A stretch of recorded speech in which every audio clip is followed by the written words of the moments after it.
Brian Fabiano, Monroe Township. While I appreciate what seemed like an interview, the fact remains this was not a job interview, and I appreciate what you presented, but you have 18 months left on your contract. Keep up the great work, but the contract is still there. So I want to go over some things about the contract. There's more than 50% of the life of the contract still left. That's 18 months out to June of 2025. You're the highest paid superintendent in the history of Monroe. The contract does not provide raises for further education. The contract provides yearly evaluations, which you've only had one.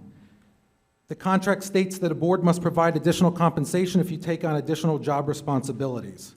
The contract states that you can have an adjustment relating to the salary in the form of an amendment, but you do not need an extension. The contract calls for extra money if you take a waiver on the health care benefits. The contract states if you don't do anything, it auto-renews after your contract expiration in 2025 to 2028. The contract comes with accountabilities and responsibilities. The state of the district has a gap in funding. It requires us to go out in April to taxpayers to have a tax increase via over 2% cap budget. Our contract for our teachers took many a month. Teachers standing in the back, coming for a decent contract, and they took cuts, they took higher benefits, and they took a marginal increase. We know that there are supply shortages throughout the district. There are cuts to club buses because we don't have the money to support it. There's limited access. The district just went to the town for over $4 million to bridge the ROD grant that you spoke about. So there wasn't enough money to make that happen. There's cuts throughout the district, but an increase of administrative staff. There's a shortage of bus drivers because we're still underpaying compared to other districts. Our teachers are still some of the lowest paid in the state of New Jersey. There's a significant amount of teachers leaving the district. So board members, you must ask yourself, why must we modify this contract now?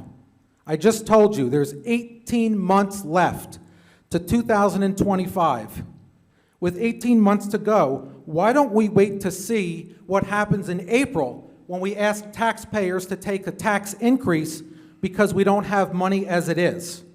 How can you justify spending more money that we don't have while the district is in financial distress? What message does that send to our hardworking staff, our teachers, our supervisors, our principals back there, all of our support staff, our custodians, our bus drivers, all who don't get the luxury mid-contract to get a raise, to change their contract terms? That is a luxury. No one else in this district gets it. So I'll end with this. This contract doesn't make sense, and it doesn't make sense now. Thank you.